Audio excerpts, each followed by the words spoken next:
और सांचे दरबार की जय। वैष्णो मैया की जय। मंगलम भगवान विष्णु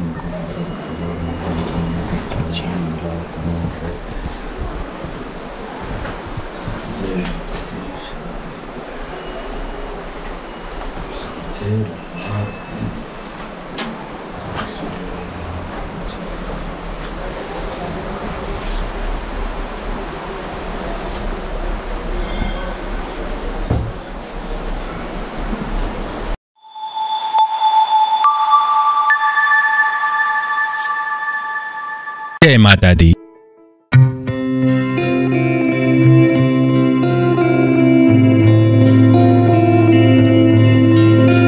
నేను జమ్మూలో ఉన్న వైష్ణోదేవి ఆలయానికి కుటుంబంతో సహా వచ్చామండి. ఇక్కడ ఏమిటంటే ఈ అమ్మవారి శక్తిపీఠం అండి. జమ్మూ వైష్ణోదేవి గురించి చాలా ఆసక్తిగా వస్తూ ఉంటారు. నేను ఈ ప్రయాణం గురించి పూర్తిగా వివరాలు తెలియజేస్తాను. దయచేసి స్కిప్ చేయకుండా పూర్తిగా చూడండి. అలాగే నా ఛానల్ని సబ్స్క్రైబ్ చేయండి. అలాగే లైక్ చేయండి, షేర్ చేయండి. మీరు కూడా శ్రీ మాతా వైష్ణోదేవి దర్శనం చేసుకుందాం అనుకుంటున్నారా? అయితే తప్పకుండా ఈ వీడియోని ఎక్కడా స్కిప్ చేయకుండా చూడండి. ఈ వీడియో మీకు చాలా ఉపయోగపడుతుంది. ఈ వీడియోలో నేను కంప్లీట్ డీటెయిల్స్ ఇవ్వడానికి ట్రై చేస్తాను. మన ఛానల్ని మొట్టమొదటిసారిగా చూస్తే గట్టిగా సబ్స్క్రైబ్ చేసుకోండి. వైష్ణోదేవి యాత్ర గురించి మరికొంతమంది తెలియడం కోసం లైక్ కొట్టి మీ ఫ్రెండ్స్ అండ్ ఫ్యామిలీ మెంబర్స్కు షేర్ చేయండి. శ్రీ మాతా వైష్ణోదేవి యాత్ర చేయడం కోసం ముందుగా యాత్ర స్లిప్ తీసుకోవాలండి. అది రైల్వే స్టేషన్ లేదా బస్ స్టేషన్ నుంచి ఆఫ్లైన్ ద్వారా దొరుకుతుంది మనకి, లేదా మనం ఆన్లైన్ లో తీసుకోవచ్చు. మా vaishnavidevi.org లాగిన్ అయ్యి ఆన్లైన్ లో బుక్ చేసుకోవచ్చు. మనం ఆన్లైన్ లో బుక్ చేసుకోవడం బెటర్ అని అనుకుంటున్నాను నేను. ఆన్లైన్ లో బుక్ చేసుకున్న వారు ప్రింట్అవుట్ తీసుకొని తెచ్చుకోండి, మర్చిపోవద్దు. అది చాలా ఇంపార్టెంట్. అది నెక్స్ట్ ఏంటంటే, వేరే రాష్ట్రాల నుంచి వచ్చేవారు జమ్మూ కాశ్మీర్ రాగానే మన సిమ్ములు ఎందుకు పనిచేయవండి, సిగ్నల్స్ అన్ని ఆగిపోతాయి. పోస్ట్ పెయిడ్ సిమ్ మాత్రమే పనిచేస్తుంది, ప్రీపెయిడ్ సిమ్లన్నీ ఆగిపోతాయి. మనకి నెట్వర్క్ కావాలనుకుంటే గనక ఎయిర్టెల్ సిమ్ తీసుకోండి. అది వచ్చి యాత్ర సిమ్ అంటారు దాన్ని. అక్కడ 300 రూపాయలు యాత్ర సిమ్. కంపల్సరీ మీరు కూడా ఐడి కార్డ్ అన్నది క్యారీ చేయాలి. ఆధార్ కార్డ్ గానీ, డ్రైవింగ్ లైసెన్స్ గానీ ఏదో ఒక ఐడి కార్డ్ క్యారీ చేయాలి. ప్రతి చోట కూడా ఆధార్ కార్డ్ అడుగుతారు. ముందుగా నేను మీకు చెప్పాను కదండి, ఐడి కార్డు తీసుకోవాలండి. ఇది దేవస్థానం వారు ఇచ్చిన ఐడి కార్డు అండి. ఇది తీసుకొని మనం గుళ్ళోకి వెళ్ళాలి. మాకు వచ్చి తెల్లవారుజాము 4 అయిందండి. నిహారికా కాంప్లెక్స్ దగ్గరికి వెళ్తున్నాము. లోపల నిహారికా కాంప్లెక్స్ లోపలే హెలికాప్టర్కి సంబంధించిన టికెట్లు ఇస్తారట. ఆన్లైన్లో మేము తీసుకోలేదు కాబట్టి మార్నింగ్ మేము వెళ్ళి తీసుకుందామని ప్లాన్ చేసుకున్నాము. టికెట్లు దొరికితే దొరకచ్చు, లేకపోతే ఏమీ చెప్పలేము. దొరకపోతే కనుక మేము కొండ నడిచి ఎక్కుదామని ప్లాన్ చేసుకున్నాము. వెళ్ళడానికి 13 కిలోమీటర్లు, రావడానికి 13 కిలోమీటర్లు అని మేము క్యాలిక్యులేషన్ చేసుకున్నాము. అదండి, ఇక్కడి నుంచి లోపలికి వెళ్తున్నాము. మేము నిహారికా కాంప్లెక్స్ లోపలికి ఇదే దారి. నిహారికా కాంప్లెక్స్లోకి వచ్చామండి. వచ్చిన తర్వాత మొత్తం అంతా చూశాను. ఇక్కడ రూమ్స్ కూడా ఇస్తారండి. ఇక్కడ ఏసీ రూమ్స్ ఉన్నాయి, నాన్ ఏసీ రూమ్స్ ఉన్నాయి. చాలా రీజనబుల్ రేట్స్ అండి ఇక్కడ. ముందుగా మనకి ఈ రూమ్స్ కావాలంటే కనుక ఆన్లైన్లోనే మనం బుక్ చేసుకోవాలి దీనండి. లేదంటే కనుక మనం అక్కడికి వచ్చేసరి మనం తీసుకోవచ్చు. నెక్స్ట్ ఏంటంటే మనకి హెలిప్యాడ్ టికెట్స్ ఇచ్చే ప్రాంతం అండి ఇది. లోపలికి వచ్చిన తర్వాత హెలిప్యాడ్ టికెట్స్ ఇక్కడ ఇస్తారు. ఇక్కడ అవి తీసుకోవడానికి మేము లైన్లో నిల్చున్నాము. నిల్చిన తర్వాత 6కి ఓపెన్ చేశారండి. 6కి ఓపెన్ చేసిన తర్వాత టికెట్స్ తీసుకోవడానికి రెడీగా ఉన్నాము. మాకు 6 టికెట్స్ ఇచ్చేటప్పుడు మాకు అరౌండ్ 7 అయింది. మాకు బోర్డింగ్ వచ్చి 9కి ఇచ్చారండి. బోర్డింగ్ 9కి ఇచ్చారు. 9కి మేము వెళ్ళాలి హెలిప్యాడ్ దగ్గరికి. సో మేము లేట్ అయిపోయాం. హెలిప్యాడ్ దగ్గరికి వెళ్ళడానికి లేట్ అయ్యాం. సో మేము 11కి అక్కడికి వెళ్ళాము. 11కి వెళ్ళిన తర్వాత అక్కడంతా ప్రాంతంతో చూసుకున్న తర్వాత ఇది మా రూమ్ దగ్గర అండి. ఇదంతా అనేది మేము రూమ్ తీసుకున్నాం కదా, దాని ఆపోజిట్ స్ట్రీట్. అక్కడి నుంచి అరౌండ్ కొండ దగ్గరికి 1 కిలోమీటర్ డిస్టెన్స్ ఉంటుంది. చాలా దగ్గరగా తీసుకున్నాం మేము. చాలా రూమ్స్ కూడా అవైలబుల్ చాలా దొరుకుతాయి. అంటే యాత్రికులు ఎక్కువ వస్తే కనుక రూమ్ రెంట్లు పెరిగిపోతాయి. తక్కువ ఉంటే కనుక వెళ్ళే టైంలో మటుకు యాత్రికులు పెద్దగా ఎవరు రాలేదు కాబట్టి మాకు రూమ్ చాలా తక్కువగా దొరికాయి. కానీ ఎక్కువ సాటర్డే, సండే, ఫ్రైడే కూడా వస్తే కనుక చాలా హెవీ రష్గా ఉంటుంది. అందుకోసమని రూమ్ రెంట్ కూడా పెరుగుతుంటాయి, అప్ అండ్ డౌన్ అవుతుంటాయి. మేము హెలిప్యాడ్ దగ్గరికి వచ్చేసామండి. హెలిప్యాడ్ దగ్గరికి వచ్చిన తర్వాత ఇక్కడ దిగిన తర్వాత ఆటో ఎక్కి మేము ఇక్కడికి వచ్చేసాము. అరౌండ్ మాకు పర్ హెడ్ వచ్చి 50 రూపీస్ తీసుకున్నాడు, 50 రూపాయలు తీసుకున్నాడు పర్ హెడ్ వచ్చి. సో నలుగురు వచ్చి 200 రూపాయలు అయింది మాకు. ఇదేనండి helipad, Katra helipad terminal Katra అండి. అది ఇక్కడికి వచ్చేసిన తర్వాత ఇక్కడి నుంచి లోపలికి వెళ్ళామండి మేము. ఇది హెలిప్యాడ్ టెర్మినల్ అండి. ఇది చూడడానికి చాలా బాగుంది, కాట్రా అండి. మేము లోపలికి వచ్చి అంత పర్సనల్గా చూసాము. మనకి ఇక్కడే టికెట్ తీసుకుని ఇక్కడికి వచ్చిన తర్వాత మనకి బోర్డింగ్ పాస్ ఇస్తారు. బోర్డింగ్ పాస్ ఇచ్చిన తర్వాత మనం క్యూ పద్ధతిలో నిల్చోవాలి. నెక్స్ట్ వన్ బై వన్ పిలుస్తారు. పిలిచిన తర్వాత అప్పుడు మనం వ్యాన్ ఎక్కిన తర్వాత పైకి తీసుకెళ్ళి అక్కడ దింపుతారు. దింపిన తర్వాత అక్కడ మళ్ళీ చెక్కింగ్ ఉంటుంది. చెక్కింగ్ చేసిన తర్వాత వీళ్ళు లోపలికి పంపిస్తారండి. మనకి కెమెరా నాట్ అలౌడ్. ఫోన్ తీసుకెళ్ళచ్చు కానీ ఫోన్ మటుకు మనకి చేతికి ఇవ్వరు. హెలికాప్టర్ దిగిన తర్వాత కొండ మీద అమ్మవారి గుడి దగ్గర దిగిన తర్వాత మళ్ళీ మన ఫోన్స్ మనకి హ్యాండ్ ఓవర్ చేస్తారండి. ఇదే బోర్డింగ్ పాస్ అండి. ఇది బోర్డింగ్ పాస్ సెంటర్ ఇదంతా అని. కాట్రా లేదా కాత్రా అంటారండి. 3 కొండలుగా ఉన్నాయి కదండి, దీనినే త్రికోట పర్వతం అంటారండి. శ్రీ వైష్ణవదేవి అమ్మవారి దగ్గరికి రావాలంటే అదేనండి కాట్రా. మనకి బస్ మార్గం కూడా రావచ్చు, రైల్వే మార్గం కూడా రావచ్చు, విమానం ద్వారా కూడా రావచ్చు. కానీ దిగవలసిన ప్రదేశం మటుకు జమ్మూలో దిగాలండి. అక్కడ నుంచి మనకి కాట్రా రావాలంటే 32 కిలోమీటర్లు వస్తుందండి. మనకి బస్సు ద్వారా అయితే చాలా ఈజీగా వచ్చేయచ్చు. మనకి రైల్వే కానీ ఫ్లైట్ కానీ మనకి జమ్మూలోనే, అక్కడి నుంచే మనం బస్సు ప్రయాణం చేయాలి. మన కారు ఉంటే కారులోని వీలుగా వచ్చేయచ్చు మనం. శ్రీమాత వైష్ణవదేవి దేవస్థానం వారు వసతులు చాలా బాగా నిర్వహిస్తున్నారండి. మన జమ్మూ రైల్వే స్టేషన్లో కూడా వసతులు ఉన్నాయి. 1 వైష్ణవధామ్ అండి, 2 కాళికాధాము, 3 సరస్వతి ధాము ఉన్నాయండి. అలాగే చూసుకుంటే కాట్రా వద్ద నిహారిక యాత్ర నివాస్, శక్తి భవన్ మరియు బస్టాండ్ దగ్గర ఆశీర్వాద్ భవన్ ఉన్నాయండి. మరొక డార్మెటరీ త్రికోట్ భవన్ దగ్గర, 2వ యాత్ర కౌంటర్ దగ్గర, వైఆర్సీ 2 దగ్గర అందుబాటులో ఉన్నాయండి. ఇందులోనే సూట్లు మరియు డార్మెటరీ గదులు, ఏసీ గదులు, నాన్ ఏసీ గదులు కూడా దొరుకుతాయి. ముందుగా మనం ఆన్లైన్లో బుక్ చేసుకోవాలి, లేకపోయినా పర్వాలేదు. మనకు వచ్చి ఈ యొక్క వైష్ణవధాము, కాళికాధాము, సరస్వతిధాము అక్కడ రిసెప్షన్స్ అండ్ కౌంటర్స్ ఉంటాయండి. కౌంటర్లో రిజర్వేషన్ చేసుకోవాలి మనం. ప్రతి పుణ్యక్షేత్రం బోర్డు గెస్ట్ హౌస్లో డార్మెటరీలో కూడా బుక్ చేసుకోవచ్చు.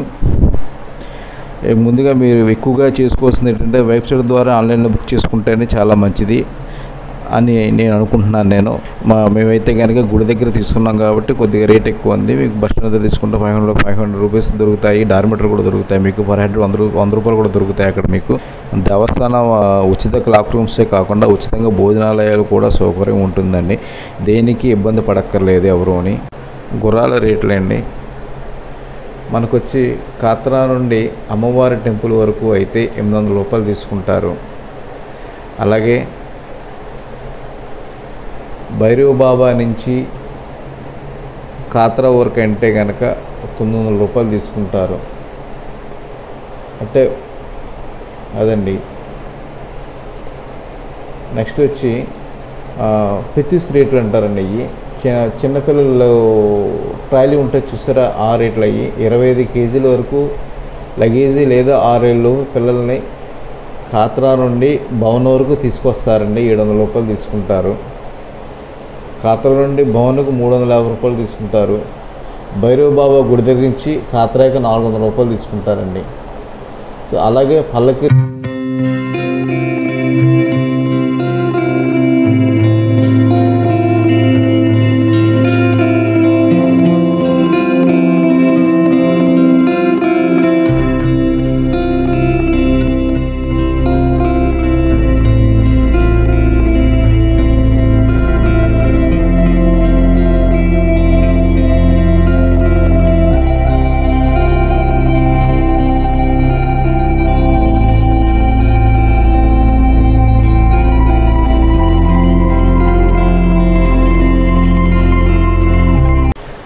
ఇప్పుడే మేము హెలికాప్టర్ దిగామండి. దిగిన తర్వాత పైన చదువుకుంటున్నాము, ఫోన్స్ అవి తీసుకోవడానికి రెడీగా ఉన్నాము మేము. సరే తీసుకొని కింద దిగుతుండగా మాకు గుర్రాలు చాలా మటుకు కనపడ్డాయి. గుర్రాలు వచ్చి ప్రతి ఒక్కరు కూడా ఎక్కండి మేము దించుతాం అనేవారు అంటానే ఉంటారు. మనకు నడిచి కిందకి అమ్మవారి గుడి దగ్గరికి వెళ్ళాలి కదా, అంతేగాని గుర్రం ఎక్కలేదు మేము. మీరు ఎవరిని వస్తే కానీ గుర్రాలు ఎక్కొచ్చు కూడా. దీనికి ఒక రేట్ ఉంటుంది, ఆ రేట్ మనం పే చేయాలి. ప్రతి కౌంటర్ కూడా మనకి అక్కడ ప్రతి చోట కూడా 500 మీటర్స్ చోట కూడా కౌంటర్లు ఉంటాయి. కౌంటర్లో గుర్రాలకు సంబంధించిన టికెట్స్ అక్కడ దేవస్థానం వారు ఇస్తుంటారు మనకి, అది ముందుగా చూసుకోవాలి. లేదంటే కానీ వీళ్ళు ప్రైవేట్గా తీసుకెళ్తారు. ఇక్కడ టోటల్గా ఇక్కడ 3000 గుర్రాలు ఉన్నాయని అంచనా. అయితే ఇప్పుడు బ్యాటరీ కార్లు ఉన్నాయి కానీ మాకు కనపడలేదు, అది వేరే రూట్లో వస్తాయట. అది బ్యాటరీ కార్లు కావాలంటే మీరు ఆన్లైన్లో బుక్ చేసుకోవడం చాలా మంచిది.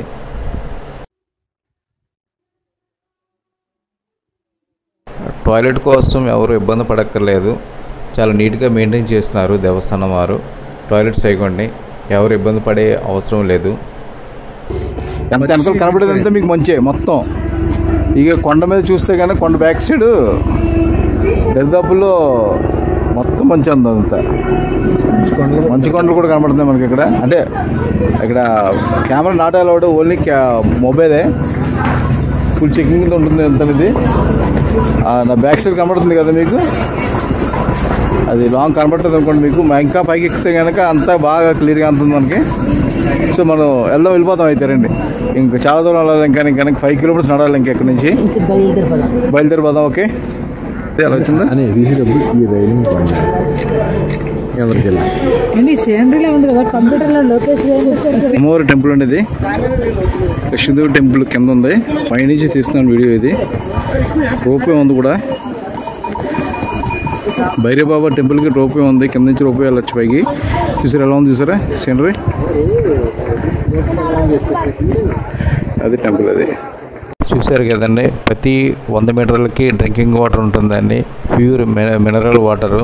ఎక్కడ ఇబ్బంది పడక్కర్లేదు మనకి. దేవస్థానం వారు నిర్వహిస్తున్నారు ప్రతిదీ. ఇది లాకర్ సదుపాయం అండి. ఇది ఇక్కడ మనకి సామాన్లు కానీ చెప్పల్స్ కానీ లెదరు సంబంధించిన ఏ ఐటమ్ కూడా మనం కూడా తీసుకెళ్ళకూడదు. ఇక్కడే మనం లాక్ చేసుకొని గుళ్ళోకి వెళ్ళి దర్శనం చేసుకోవాలి. అలాగే ఎటువంటి వస్తువులు కూడా తీసుకెళ్ళకూడదు. అక్కడ సాక్స్లు కూడా ఇప్పివ్వాలి. ఇక్కడ ఇప్పేసి మనం లాకర్లో పెట్టుకొని గుర్తికాలతోనే లోపలికి వెళ్ళాలి. ఓకే ఫ్రెండ్స్, ఇదండి ఇక్కడున్న సమాచారం. ఇది లాకర్. ఇది గుడి కింద దగ్గర లాకర్ ఉంటుంది. ఈ లాకర్లో మనకి సదుపాయాలు అన్నీ ఉంటాయి. ఇక్కడ గవర్నమెంట్ ఫుడ్ కూడా దొరుకుతుంది మనకి ఇక్కడ తక్కువ రేట్లోని. కాట్రా లేదా కాత్రా అంటారండి. 3 కొండలుగా ఉన్నాయి కదండి, దీనినే త్రికోట పర్వతం అంటారు.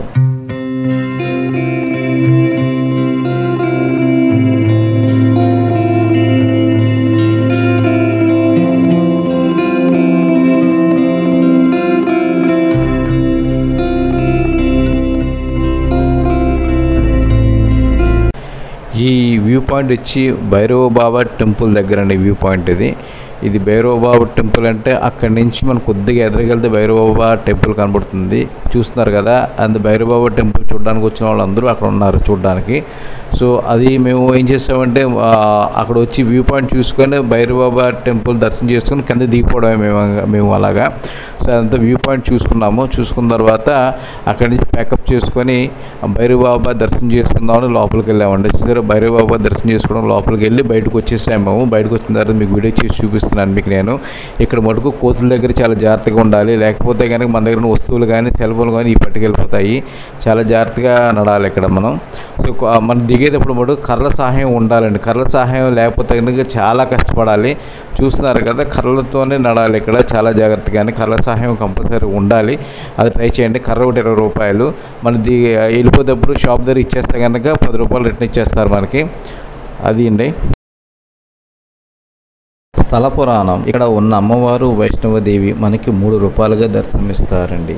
అవి ఏమిటంటే, ఒకటి మహంకాళి, మహాలక్ష్మీదేవి, సరస్వతీదేవి. అంటే 3 అమ్మలు కూడా దర్శనం చేసుకోవచ్చు. స్థల పురాణ విషయానికి వస్తే జమ్మూలోని పర్వత శ్రేణుల్లో ఉన్న అమ్మవారు ఆరాధన ఎప్పుడు మొదలైందో అనేది మాత్రం చెప్పలేము. వైష్ణవదేవి గురించి మొదటి ప్రస్థానం గురించి మనకి మహాభారతంలో కనిపిస్తుంది. గురు పాండవుల సంగ్రానికి ముందు శ్రీకృష్ణుడు ఆదేశానుసారం అర్జునుడు ఇక్కడికి వచ్చి అమ్మవారిని పూజించి దీవెనలు తీసుకున్నారు. వ్యాస భారతం చెబుతుంది. స్థల పురాణం ప్రకారం చూసుకుంటే మొదటిగా పాండవులు ఇక్కడికి వచ్చి ఆలయాన్ని నిర్మించారని చెబుతారు. త్రికూట పర్వతాల పక్కనే 5 రాతి కట్టడాలు, వీటినే పంచపాండవులుగా ప్రతీకగా చెబుతారు. ఇక మరీ కొంతమంది శక్తిపీఠంగా భావిస్తారు. సతీదేవి శిరస్సు పడిందని చెబుతారు.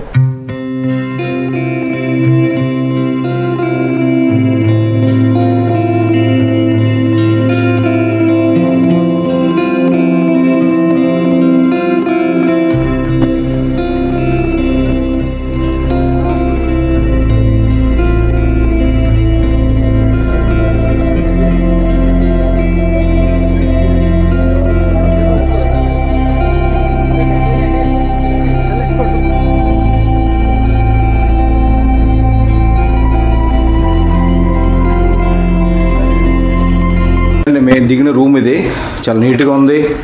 వైఫై కూడా కనెక్ట్ అవుతుంది. ఇక్కడ వైఫై కూడా ఇచ్చారు మనకి. అది ఎవరు దిగినా సరే ఇలాంటి రూమ్లో దిగండి. ఇక్కడ మన టీవీ కూడా కనెక్ట్ అయింది.